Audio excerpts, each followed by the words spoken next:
পুঁজিপতিৰ দোকানৰ পৰা তেওঁলোকে সামগ্ৰী কিনা বন্ধ কৰিব আৰু পুঁজিপতি সামগ্ৰী তেওঁলোকে খোৱাটো বন্ধ কৰিব আৰু ঠিক একেদৰেই পুঁজিপতি কোনোবা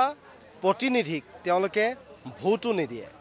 আৰু ভোটাৰ্ছ পাৰ্টি ইণ্টাৰনেশ্যনেলে আজি প্ৰতিবাদী কাৰ্যসূচী ৰূপায়ণ কৰিছে আৰু এই মুহূৰ্তত মই যদি কওঁ হিমন্ত বিশ্ব শৰ্মাৰ চৰকাৰৰ অন্তিমখন শীতকালীন অধিৱেশন চলি আছে আৰু আজি তৃতীয়টো দিনাও দেখা গ'ল সচলৰ যি প্ৰতিবাদস্থলী আছে আৰু সেই প্ৰতিবাদস্থলীত ভোটাৰ্ছ ইণ্টাৰনেশ্যনেল যি পাৰ্টি আছে সেই পাৰ্টিয়ে ইতিমধ্যে প্ৰতিবাদকাৰী সাব্যস্ত কৰিছে আৰু তেওঁলোকে কৈছে পুঁজিপতি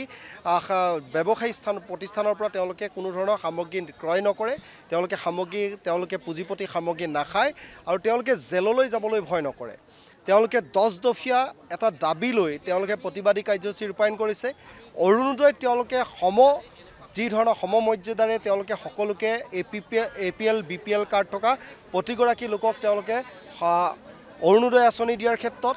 আৰু তেওঁলোকে ভোটাৰশ্বিপ যিখন ভোটাৰশ্বিপ তেওঁলোকে 11,900 টকা দিয়াৰ দাবীৰে এনেদৰে প্ৰতিবাদী কাৰ্যসূচী ৰূপায়ণ কৰিছে তেওঁলোকে 10টা দাবী লৈ এনেধৰণে প্ৰতিবাদী কাৰ্যসূচী ৰূপায়ণ কৰিছে আৰু 10টা দাবী লৈ তেওঁলোকে প্ৰতিবাদ কৰিবলৈ ওলাইছে ৰাজ্যৰ বিভিন্ন প্ৰান্তৰ পৰা এইসকল লোক আহিছে আৰু তেওঁলোকে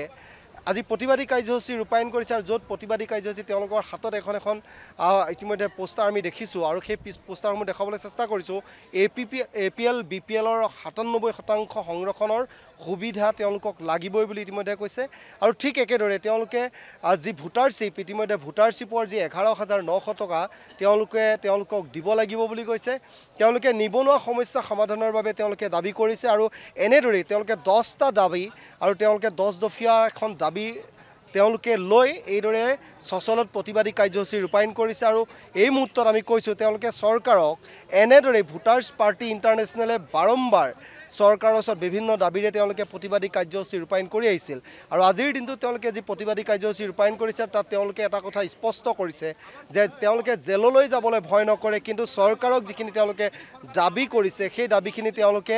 লাগিব বুলি কৈছে তেওঁলোকে অসমৰ যিটো অপৰাধজনিত ঘটনা সংঘটিত হৈ আছে বিভিন্ন সময়ত যিবোৰ অপৰাধজনিত ঘটনা আছে সেই ঘটনাবোৰ ৰোধৰ বাবেও তেওঁলোকে দাবী তুলিছে আৰু এই মুহূৰ্তত আমি কৈছোঁ যিবোৰ প্ৰায় তেওঁলোকৰ পোষ্টাৰ ৰৈছে পোষ্টাৰসমূহ দেখুৱাবলৈ চেষ্টা কৰিছোঁ ব্যৱসায়িক অপৰাধ হিচাপে গণ্য কৰক বুলি ইতিমধ্যে কৈছে চাকৰি পোৱাৰ অধিকাৰক মৌলিক অধিকাৰত তেওঁলোকে অন্তৰ্ভুক্ত কৰাৰ দাবী তুলিছে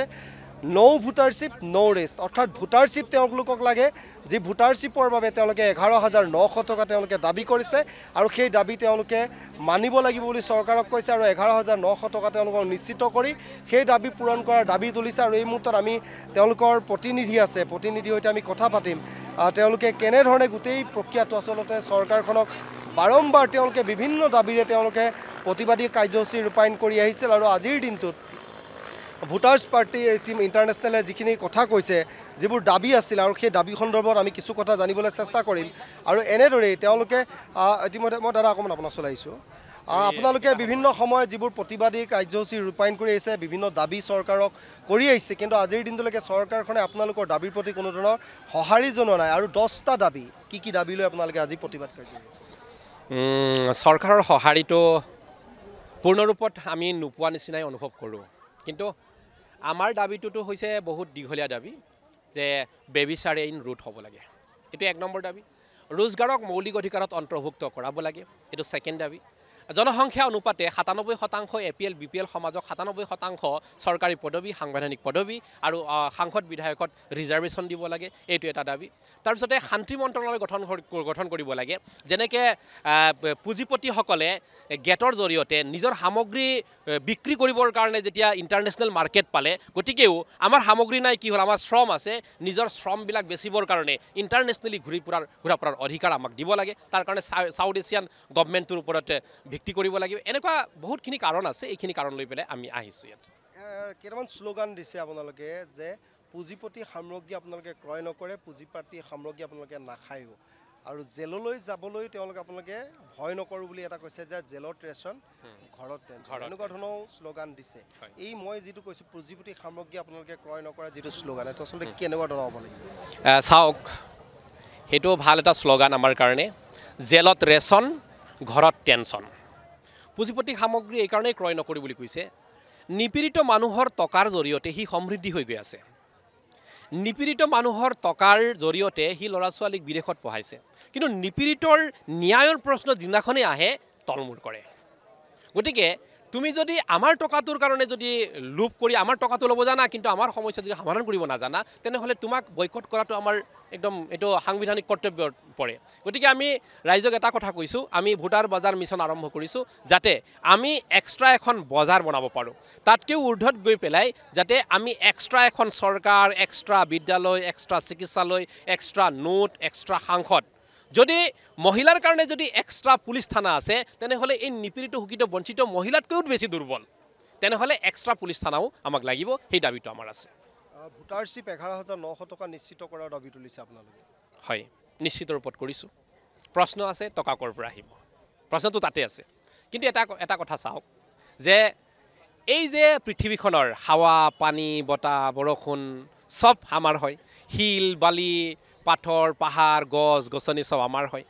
আজি আদানীয়ে সোলাৰ পাৱাৰ প্ৰজেক্ট লগাই পেলাই এই ৰ'দটোৰ পৰা কি কৰিব শক্তি ক্ৰয় কৰিব শক্তি সংগ্ৰহ কৰিব আৰু আমাক বেচিব তেনেহ'লে এই ৰ'দটোৰ পৰা সৃষ্টি হোৱা নোটটোক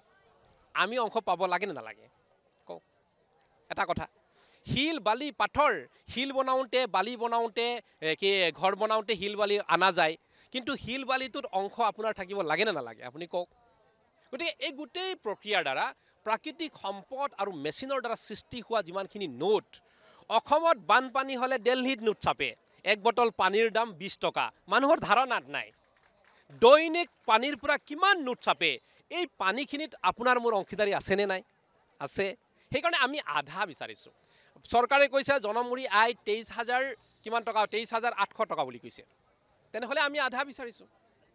কাইলৈ যদি এইটো বাঢ়ি গৈ থাকে আমাৰ আধা আমাৰ খোজাটো আহি থাকিব মাত্ৰ 11,900 নহয় গতিকে এইটো বাঢ়ি গৈ থাকে ইনক্ৰিমেণ্ট বাঢ়ি গৈ থাকিব গতিকে আমি এটাই কথা কৈছোঁ মূল্যবৃদ্ধি যদি সকলোৰ কাৰণে হয় মূল্যবৃদ্ধিৰ ভাত্ৰা যদি চৰকাৰী কৰ্মচাৰীয়ে পায় তেনেহ'লে মূল্যবৃদ্ধিৰ ভাত্ৰা এই নিপীড়িত শোষিত বঞ্চিতক প্লাছ কৰি দিবৰ কাৰণে কৈ আছে নিশ্চিতভাৱে ইতিমধ্যে কৈছোঁৱে যে কেইবাটাও তেওঁলোকৰ দাবী আছে আৰু দাবী লৈ তেওঁলোকে প্ৰতিবাদী কাৰ্যসূচী ৰূপায়ণ কৰিছে আৰু এই প্ৰতিবাদী কাৰ্যসূচী ৰূপায়ণ কৰা এইসকল প্ৰতিবাদকাৰীক এই যিসমূহ দাবী আছে এই দাবী ক্ষেত্ৰত কেনেধৰণে চৰকাৰে গুৰুত্ব প্ৰদান কৰিব সেয়াহে সময়ত লক্ষণীয় হ'ব